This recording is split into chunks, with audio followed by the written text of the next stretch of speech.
Bonjour à tous les amis et bienvenue sur ma chaîne. Hello everybody, welcome back to my channel. This week it will be banana recipe. Et oui les amis, cette semaine des recettes à base de bananes.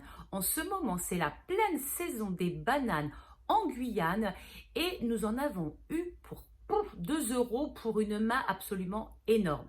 Donc je vous ai fait des recettes à la fois qui ont besoin de cuisson et d'autres qui n'ont pas besoin de cuisson. Venez les découvrir avec moi. J'ai laissé tremper la veille des graines de chia dans du lait. Ça peut être du lait animal ou végétal, comme vous aimez. Et j'ai laissé au frais toute la nuit. Donc ce matin, voilà ce que ça donne. Il semble que cela ressemble un petit peu au tapioca. Le goût est neutre, c'est pour ça que je vais rajouter des bananes et me faire un bol hyper protéiné et en même temps bourré d'oméga 3. Si vous voulez en savoir plus sur les graines de chia, allez sur internet, c'est la graine montante, c'est la graine à la mode. J'ai rajouté un petit peu de sirop d'agave et puis maintenant je vais découper en rondelles mes bananes et les mettre dans mon bol. Bien sûr, si vous avez d'autres fruits, vous pouvez en rajouter, mais là, c'est la banane qui est à l'honneur. Rien de tel qu'une bonne salade de fruits dans laquelle nous avons rajouté des bananes. Ensuite, on rajoute les fruits que l'on veut et l'on présente comme on a envie.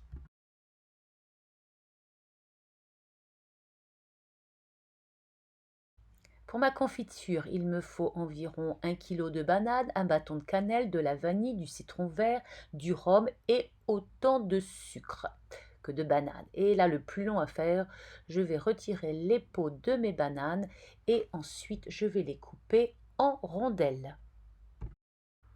Ensuite, je vais ajouter mon bâton de cannelle, puis ma vanille que je vais couper en 2 ou plus.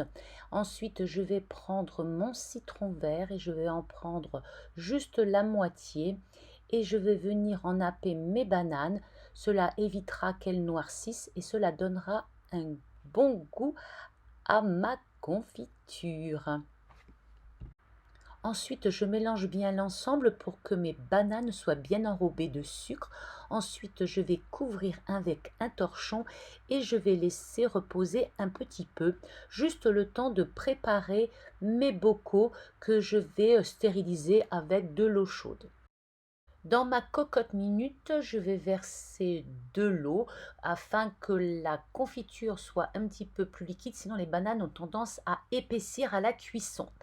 Je viens apporter ma préparation, je mélange bien l'ensemble et je vais laisser cuire environ 35 à 40 minutes.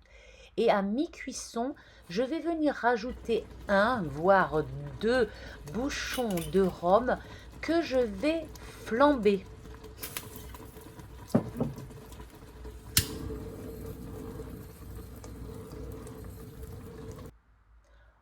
Je mélange l'ensemble et je laisse poursuivre la cuisson. Ma confiture est terminée, on le voit lorsque je mets la cuillère en bois, elle nappe bien celle-ci. Il est temps d'enlever la gousse de vanille ainsi que le bâton de cannelle. Et maintenant, il n'y a plus qu'à mettre en pot. Une fois plein, je retourne mes pots pour la conservation et la stérilisation. Et voilà, c'est terminé. Pour faire un sorbet à la banane, je vais prendre donc des bananes que je vais éplucher, que je vais mettre ici dans la cuve de mon robot et que je vais mixer en purée très fine que je vais verser dans un bac à glaçons. Ensuite, on va le mettre au congélateur. Les morceaux de banane congelés, je les mets ici dans mon robot. Si vous avez un mixeur, c'est exactement pareil. Le tout, c'est de mixer à fond afin d'obtenir un sorbet, mais tellement onctueux. Je n'ai rien rajouté, pas de sucre parce que les bananes étaient déjà sucrées. Quel régal! Quand on a trop de bananes, à un certain moment, elles commencent à s'abîmer. Donc c'est le moment de faire des bananes flambées. La peau est marron, ce n'est pas grave à l'intérieur. Elles commencent à bien mûrir, je les épluche toutes et ensuite je vais enlever les petits morceaux qui peuvent gêner. Et je vais les couper en deux. Ce sera plus simple pour la cuisson. Dans une poêle, je mets un gros beau morceau de beurre et je laisse fondre celui-ci avant d'y incorporer mes demi-bananes. J'ajoute en pluie fine du sucre sur le dessus de toutes mes bananes. N'hésitez pas à en mettre, c'est ce qui permet de faire un superbe caramel. On les laisse cuire doucement et on vérifie la cuisson. Et quand on voit qu'ils commencent à bien caraméliser, on les retourne. Pour ajouter un petit peu de croquant à ces bananes flambées, je vais rajouter quelques morceaux de noix concassées. C'est un délice, c'est ça qui apporte vraiment le croquant et la douceur à ce plat de bananes flambées. Et quand arrive la fin, on n'oublie pas de faire flamber ces bananes. C'est ce qui va donner du goût à ce plat. Donc on met un bouchon ou deux de rhum, de Martinique ou de Guyane et on fait flamber. Il ne reste plus ensuite qu'à déguster. Et oui, il en existe encore tellement d'autres de recettes avec de la banane. Voici 2 autres recettes que j'avais déjà faites que je vous invite à venir retrouver sur ma chaîne YouTube.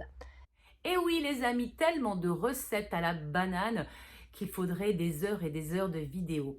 J'espère que parmi toutes celles que je vous ai présentées, il y en a peut-être une ou deux qui vous ont plu, dont vous avez envie de liker ou vous avez envie de partager et pourquoi pas de vous abonner. Allez, on se retrouve la semaine prochaine les amis gourmands pour une autre recette. D'ici là, portez-vous bien, soyez zen et surtout, bonnes vacances. Oui, oui, bonnes vacances pour les juilletistes. Évidemment, les autres attendent tranquillement leur tour. Et puis, il y a ceux qui restent à la maison, comme moi, je vais rester ici, en Guyane. Mais ce n'est pas grave, il y a tellement de choses à faire pendant les vacances. Ah, enfin, du repos.